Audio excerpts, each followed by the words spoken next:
All right. Welcome back to the GSMC Wrestling Laureate Podcast, brought to you by the GSMC Sports Network.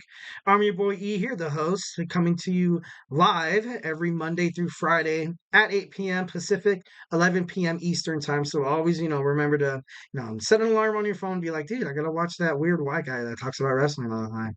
I'm just kidding, no.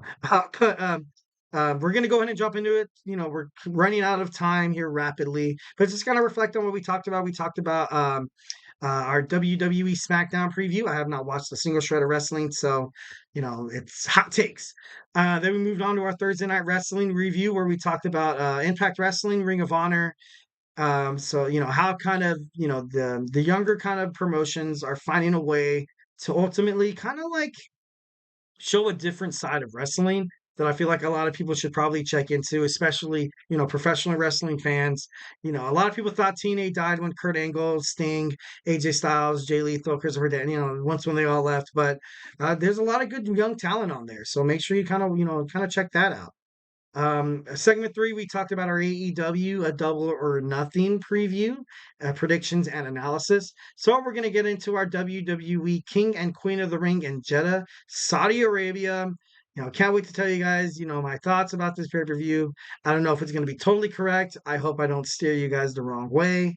And if you guys have any chats or any predictions yourself, throw them in the chat. I would love to kind of hear from you guys. I would love to kind of ponder on what you guys have to say. Like, I know you guys are watching my show and you'd be like, oh, this, but I feel like I don't always have all the answers. Professional wrestling is beautiful because it has that aesthetic beauty. It's like poetry. It could, you can kind of, there's different perspectives. Like a lot of people read poetry or read like a passage or a narrative or something like that and have different, kind of thoughts and opinions, and like all those opinions kind of stew up. And the best way we can come to a nice, nice solidarity is to kind of, talk about it. It's kind of important to talk about it. So yeah, go ahead and shoot me those chats. So moving forward, running out of time. Sorry, guys. We have our triple threat match for the Intercontinental Championship. Sami Zayn defends his championship against the newly heel Alpha Academy's tyrant, Chad Gable, against the Australian powerhouse, Bronson Reed. Man, honestly, I feel like Chad Gable is going to throw some heavy haymakers in this fight. It's going to be, kind of going to be one of those put up or shut up matches. Feel bad for Bronson Reed because I feel like there's no way he can possibly win this match. But he's going to show up as dominant. The match is going to show up as Bronson Reed being dominant, like totally kicking ass, which kind of will compensate for why he will lose the match. And you're going to see Sami Zayn about to probably win, about to haluva kick Chad Gable, and I can imagine Otis having just a battle within himself. He can either help Chad Gable win the belt back, or he could perhaps find a way to kind of screw over Chad Gable, thus creating kind of like a feud that's going to go into SummerSlam. But since I really honestly can't think of another Intercontinental Champion, kind of battle that would fit Sami Zayn at this moment, maybe perhaps Jey Uso, but I don't think that's really kind of like in the script, so to speak. But if Chad Gable wins the Intercontinental Championship due to an interference by Otis, Sami Zayn's going to be absolutely pissed off at Otis. Chad Gable's he's going to love Otis. And I think ultimately that's when Otis will probably turn his back on Chad Gable and be like, I'm coming for your Intercontinental Championship. That's the only reason why you won it is because of me. And then, that will kind of, help kind of, blossom into something beautiful. Next, we have Becky Lynch against Liv Morgan.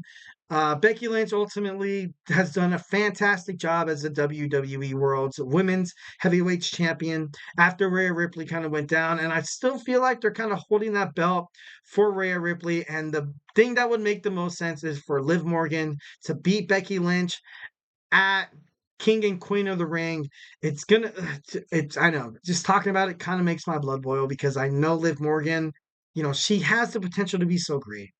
But she botches moves. She has crappy promos. So definitely something that she has to fix. Maybe having a strap on her could help her get better. And then you have the whole thing with, Dirty Dom and Rhea Ripley coming back, challenging her at SummerSlam would probably be the best marketable decision, in my opinion. So in my opinion and in my prediction, I feel like Liv Morgan will beat Becky Lynch for the WWE Women's World Heavyweight Championship. All right, now we have Lyra Valkyria. Lyra Valkyria is set to fight in the finals of the Queen of the Ring against Nia Jax or Bianca Belair, no matter who she faces. Bianca Belair or Nia Jax, this is the ultimate underdog story because you have Lyra Valkyrie recently drafted in the WWE draft by Monday Night Raw. She's proved herself a formidable, amazing superstar talent that is, which makes me think that, all right, although, kind of like one of those things that, us wrestling fans only understand that she's achieved so much to get to where she's at. If she loses, it's going to be thought as a win. It's going to be like as if she won the Queen of the Ring. She doesn't get the title shot, but, if Nia Jax moves forward and she fights, she's going to be able to fight Bayley at SummerSlam because the winner of the King and Queen of the Ring gets title shots at SummerSlam. So it could be a possibility that Bianca wins Nia Jax tonight on SmackDown. There's a possibility. And I'm only saying that solely because I know Bianca and Bayley have had a lot of tension, a lot of animosity between the two. So honestly, it'd be kind of cool to see Bianca Belair become the Queen of the Ring, defeating Lyra Valkyria. But if Nia Jax wins and she fights Bayley, I don't really see them obviously Nia Jax is the best ultimate heel, and you have her against Bayley at SummerSlam. Bayley's going to get a huge attention as the babyface. Maybe what WWE kind of wants to kind of establish herself after WrestleMania 40 when she found out that Damage Control was being run by Dakota Kai and Io Sky, the Kabuki Warriors, and Kai got her the hell out of there, beat the crap out of her, but ultimately centered her to babyface, but ultimately creating this new, depiction of Bayley in terms of character development. So, definitely love that. So now we have Gunther. Gunther in the finals of the King of the Ring. He's going to fight either Randy Orton or Tama Tonga. I think it's smart if, I think Tama Tonga would have made sense if Jey Uso would have beat Gunther on Monday Night Raw. But since you have Gunther winning, representing Monday Night Raw, the ring general, the dominance, the power, the only way this match is going to actually be badass and last longer than 5 or 10 minutes is if the legend killer, the Viper Randy Orton, moves on. So, you kind of have the experienced veteran against the young rising star that's still, kind of experienced as a veteran. Gunther is, he's an amazing superstar. He's absolutely dominant. I love the way he dictates and kind of holds himself inside the squared circle. He knows how to develop a match. He knows how to develop a promo. And ultimately, he knows how to develop himself as a total badass. So it'd be no surprise if Gunther faces either of these guys. You're going to see him defeat either one of these guys and move forward for a match against Cody Rhodes. Cody Rhodes against Logan Paul. I love Logan Paul, but I really see no reason for Cody Rhodes losing this match. This match is ultimately kind of was a way that you have one of the biggest social media presence in the whole entire world, Logan Paul. And I think Jake Paul's going to be there as well. So now you have them, the tandem, the brother, the duos, or whatever you like to call them, the Paul brothers.